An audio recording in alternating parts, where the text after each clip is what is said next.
এবং আইনশৃঙ্খলা বাহিনী যাতে নিজে অপরাধ না করে সেই চেষ্টাটুকুই কিন্তু আমাদের বুলবুল ভাই করেছেন। আর সেই চেষ্টা করার কারণেই আজকে তার উপর আইনশৃঙ্খলা বাহিনী এভাবে হামলা চালিয়েছে। জাতির বিবেকের উপর এইভাবে আইনশৃঙ্খলা বাহিনী, রাষ্ট্রের একটি প্রশাসন যদি আইনশৃঙ্খলা বাহিনী তারা যদি এইভাবে সাংবাদিকদের উপর হামলা করে, সাংবাদিকদেরকেই নিজেদের প্রতিদ্বন্দ্বী ভাবে, সেক্ষেত্রে এই যে জাতির যে উন্নয়ন, মান উন্নয়নে দেশের সরকার, বিরোধী দল, বিভিন্ন রাজনৈতিক দল, সংগঠন তারা যে কথাবার্তাগুলো বলে সেই কথাবার্তায় আমরা এখনো পর্যন্ত সাংবাদিকদের জন্য কোনো যে নীতিমালা তৈরি করা হয়েছে সেই নীতিমালায় বিশেষ করে যারা মাল্টিমিডিয়া রিপোর্টার্স আছে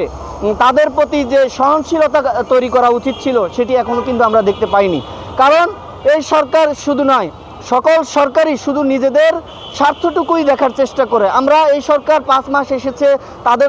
দায়ী করতে চাই না, কিন্তু সরকারেরও উচিত বাহিনী যখন নিজেই আইনের রক্ষক হয়ে ভক্ষক হয়ে ওঠেন সেই রক্ষকের জায়গায় নিয়ে আসার জন্য একজন সাংবাদিক সবসময় তারা কিন্তু কাজ করে যান এবং আইনশৃঙ্খলা বাহিনী যাতে নিজে অপরাধ না করে সেই